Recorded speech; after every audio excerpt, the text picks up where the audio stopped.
Kung mayaman, manigil ay lalo.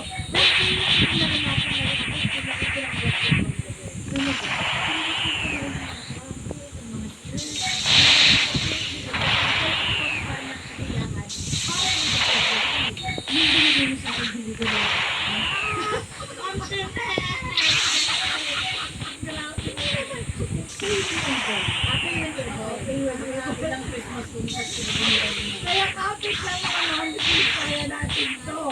Huwag kalimutang mag-relax sa gitna ng holiday madness na to. Deserve natin. Super deserve natin. Deserve natin ang Christmas at maraming gano'n. At deserve din natin ng bonggang guest co-host habang walang ating mom sister. Sinabi niya last time na magbabalik daw siya. At nagbabalik na nga siya.